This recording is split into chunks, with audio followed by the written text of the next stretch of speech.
Assalamualaikum warahmatullahi wabarakatuh. Ketemu lagi kita dalam kajian-kajian berikutnya. Aku ingin menjelaskan atas sebuah pertanyaan yang sering muncul di publik itu, apakah semua agama sama? Gitu loh. Kita kan perlu berpikir juga, apakah semua agama sama? Gitu.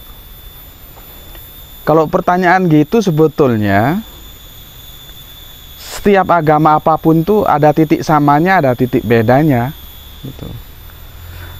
Jadi tidak bisa dibilang sama, juga tidak bisa dibilang beda, karena pasti ada pertemuannya. Biasanya pertemuannya itu di tataran horizontalnya itu dia ketemu, cuma di tataran vertikalnya dia mesti beda. Sebagai contoh gini loh, humanisnya itu setiap agama mesti melarang orang korupsi, itu pastilah, mencuri, mengambil hak orang, berbohong, berdusta.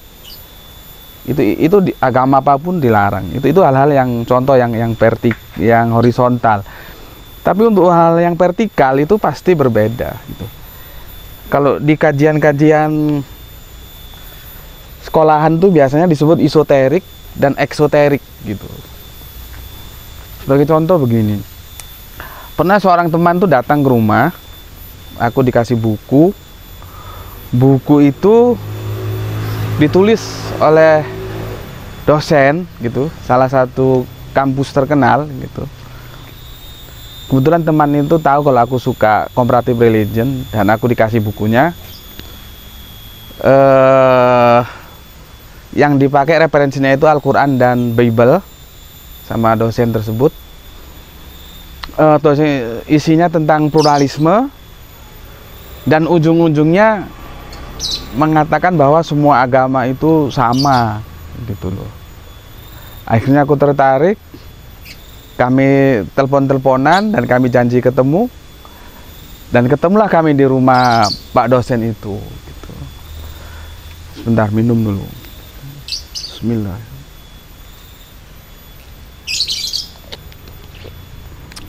Setelah ketemu kami ngobrol basa-basi. Akhirnya sesuai dengan yang telah kami bicarakan lewat telepon, kami mendiskusikan tentang apakah semua agama sama.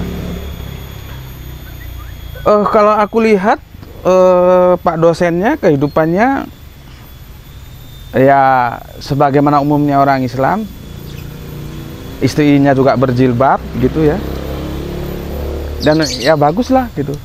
Cuman yang namanya kerangka berpikir itu kan tidak tahu, karena dia tidak tampak.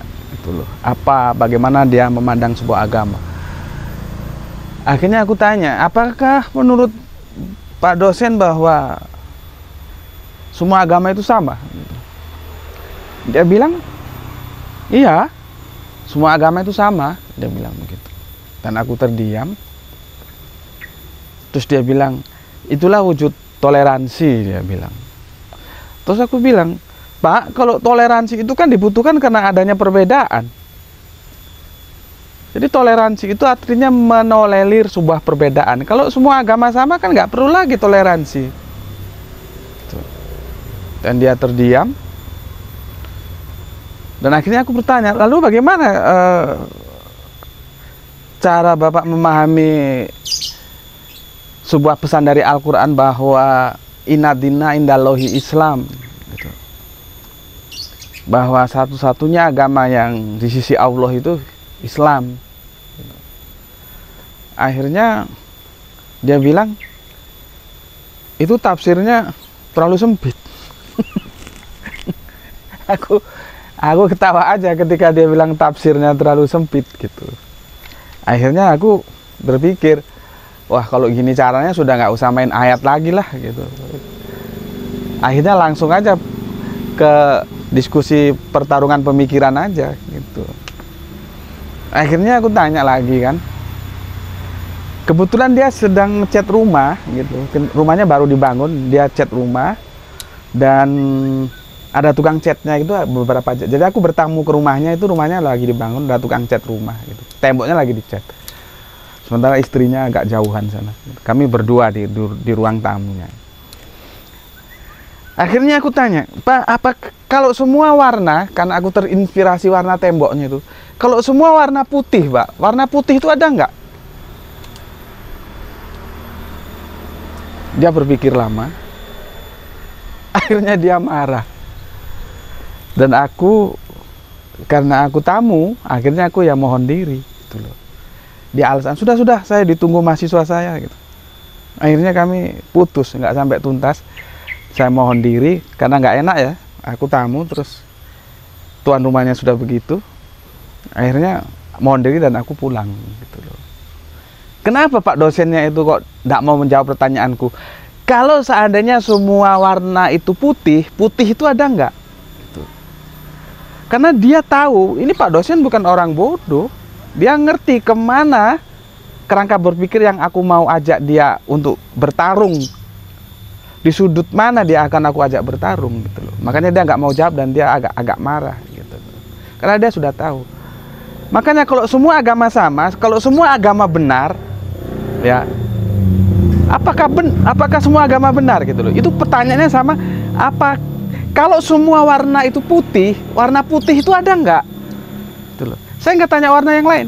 Warna putih itu ada nggak? Kalau semua warna itu putih, seluruh dunia ini warna itu putih. Putih itu ada nggak?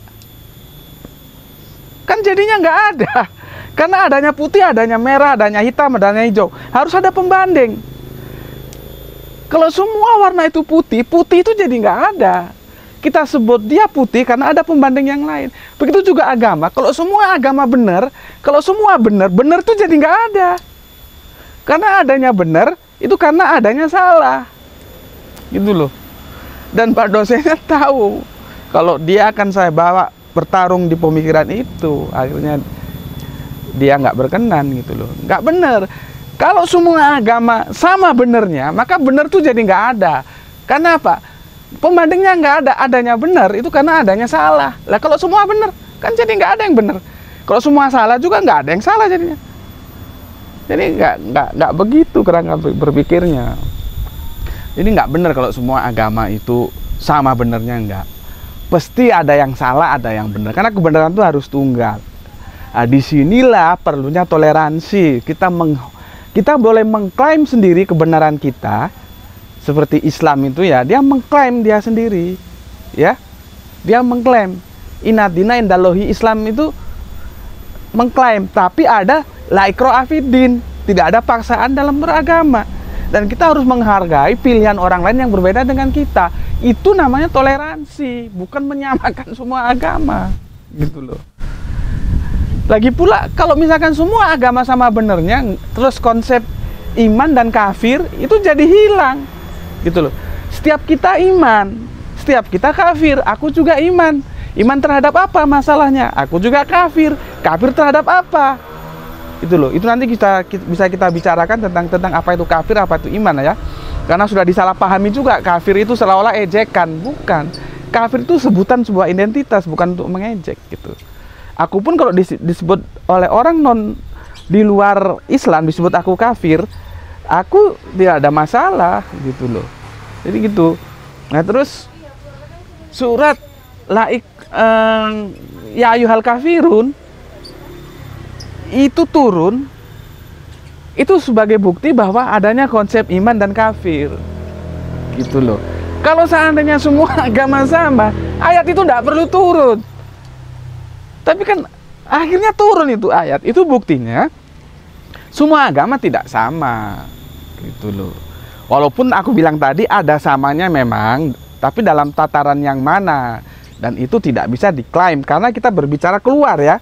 Kalau kita berbicara ke dalam tidak masalah. Ketika berbicara keluar itu perbedaannya yang harus dibicarakan, bukan persamaannya. Sudah sama apa yang dibicarakan, kan begitu. Jadi oke, sebentar lagi.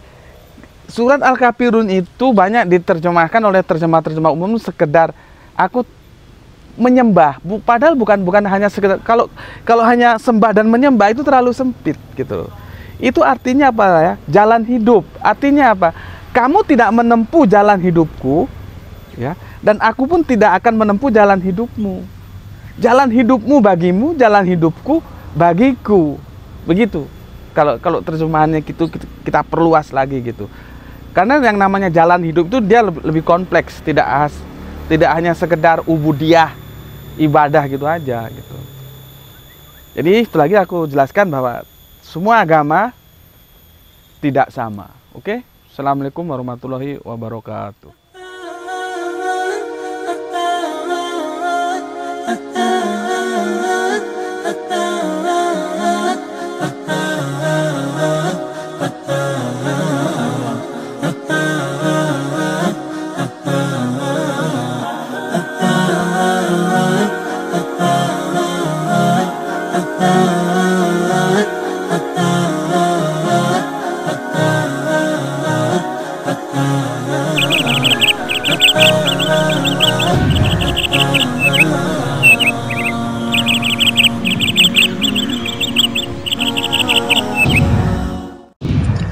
Setiap muslim harus memiliki bekal ilmu kristologi untuk membentengi diri dan keluarga serta untuk berdakwah. Anda ingin jadi kristolog handal atau Anda ingin memiliki ilmu kristologi? Kunjungi kristologinews.com, pusat karya monumental Ustadz Insan LS Mokoginta.